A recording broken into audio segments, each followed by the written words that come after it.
Thanks for being here. I'm going to take you through how to use the Savetime Calculator POS system. The moment you get to this tab, savetimerelievers.org. Once you open it, you will receive a prompt that says, install the Savetime app. Now that you're going to be using this thing often, you just click the tab to install this app to your device. Whether it's your phone or your computer, it's going to be installed.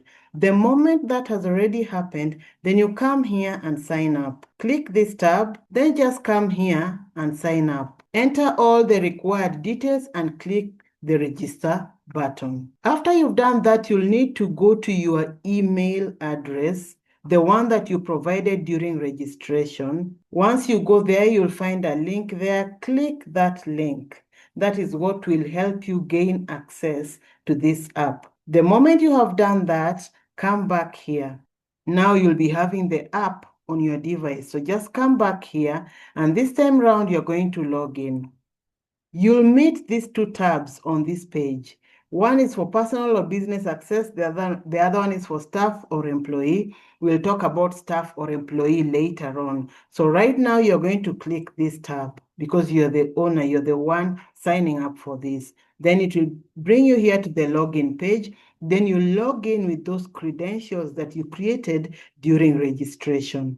After getting to this point, this is the main dashboard. Because your interest is in the inventory, leave everything else. Come down here to the inventory tab. These buttons will not be active for you because they become active the moment you have already paid. So you'll come here to choose plan, then pay via M-Pesa if you're paying via M-Pesa.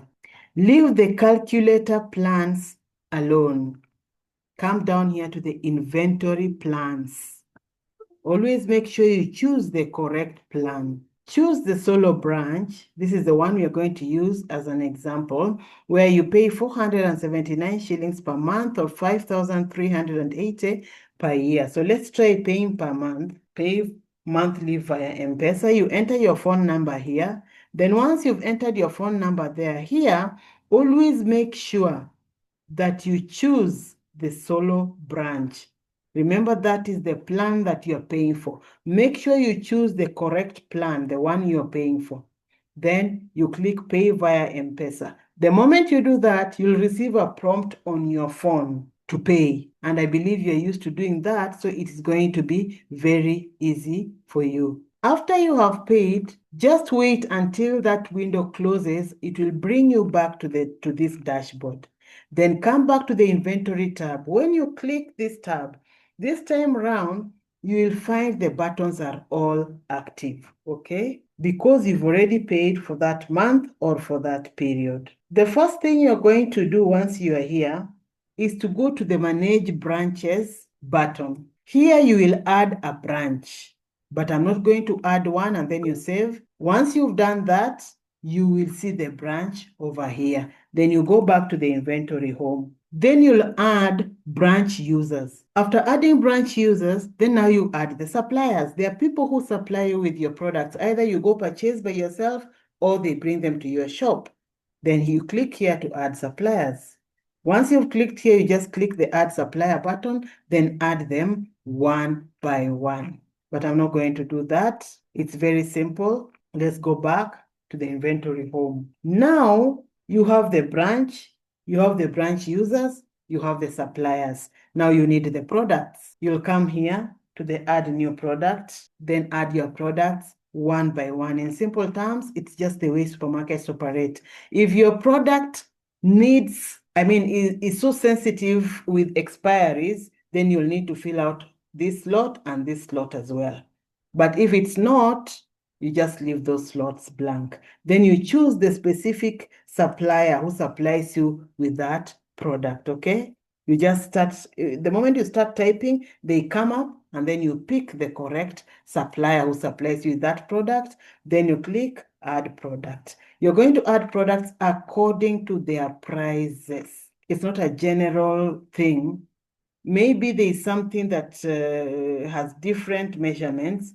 250 grams 500 grams, and 1 kilogram. That means you add that each of those categories, okay? Let's go back here. The moment you have done that, remember when you are starting, you're adding products according to the items you still have on your shelves, because now you want to start using this system. You'll come here to the current stock. When you come to the current stock tab, you will see all your products over here according to how you have added them, okay?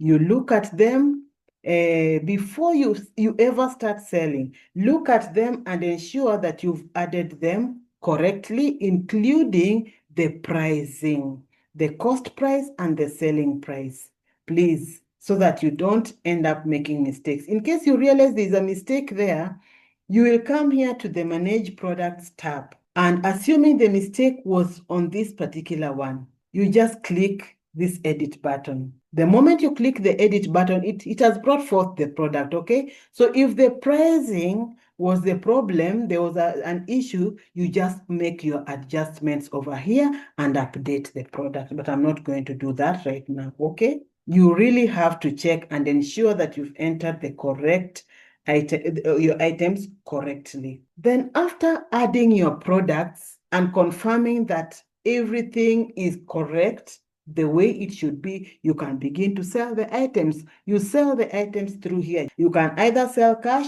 or you can sell on credit. I mean, here, there are 3 ways. There are 3 ways. You can either sell cash, you can either sell on credit, or you can use a negotiated price. It depends on your type of business. So if you sell cash, you'll come here, okay? Because the tab is already selected, the cash tab, you come here. Let's say we want to sell this item called, we're just selling one. You click add.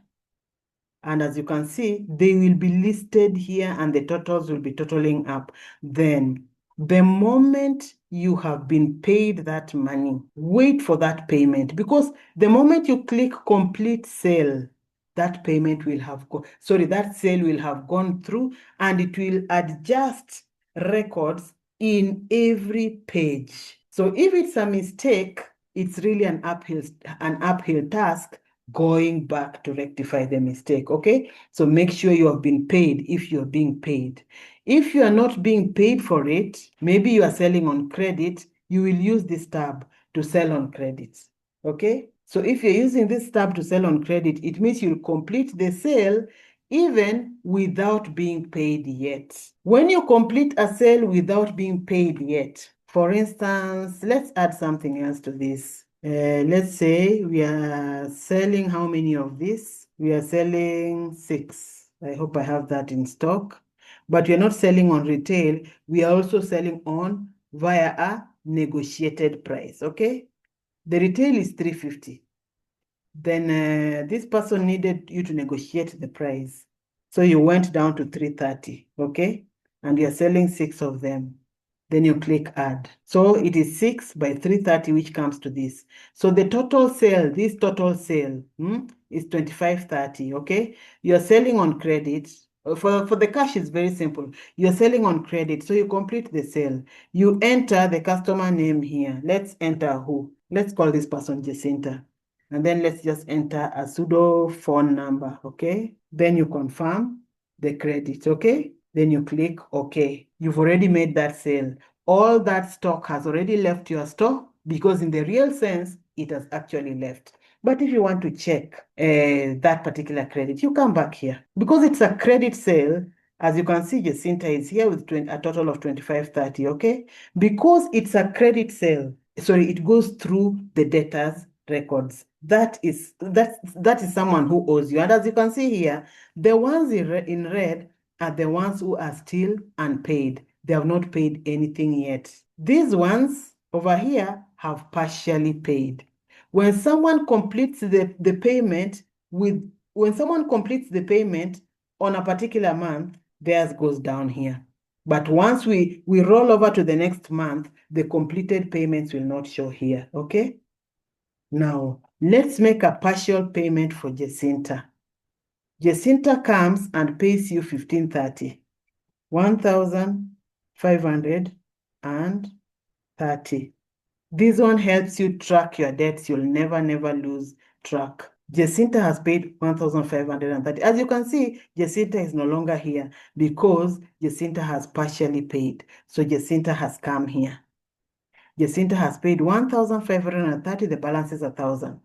This one helps you follow your records to the latter. Okay.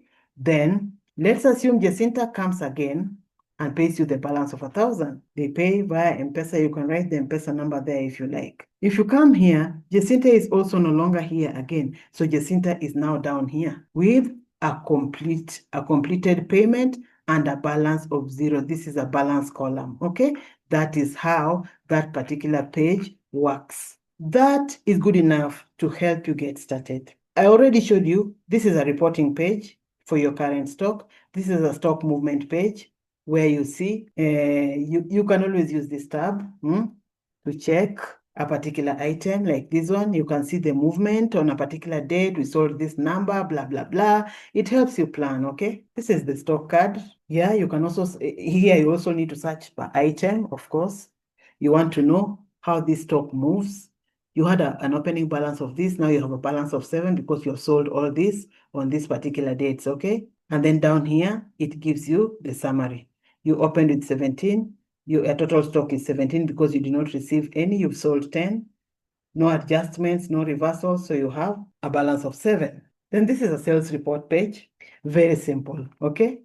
As you can see, this is a summary of all the sales that you have made. It totals up every item. A page like this one can easily help you get an average of how many of these items do I sell per month. So like big biro pens, you've already sold 12 to this date. This one, Akorok plates, you've already sold 10.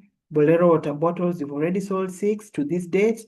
The cost, the revenue is this, the cost is this, and then the profit is this. Then the summary is down here. So you can track your sales every single second of it, no matter where you are. Then you can delete a product from using this tab if you no longer need that product and it has no traces in your system. Don't delete a product that is still in your system. You can delete a sale if there is a mistake. If there is a mistake, you come here, search the sold item, the particular one that you want to delete. Most probably, it is usually the latest. So you come here, search the sold item, and then you delete it. That is if there is a mistake. As for this tab, you can use it to download reports. Maybe you need to file them. Then you just download a CSV. It's very simple. You download a CSV. It's only for the stock card that you'll need to enter the item, the particular item for which you want to download a stock card and for which month. You know, let's say it's May, then you download the stock card, then you can print it. But for everything else, it is very straightforward. When you are restocking, this is the tab that you use. You'll not go to add new product. You are restocking. So this is the tab that you will use, okay? So you come here and add that particular item. It also has a cost price and a retail price and a wholesale price because sometimes items, a new consignment comes with different prices. So every other time you have to enter these prices again so that you don't make mistakes while selling. It is that simple. And that's good enough to help you get started. After you've taken a walk through it and you feel like you have some questions that you need to ask, let's meet on the other side. Thank you.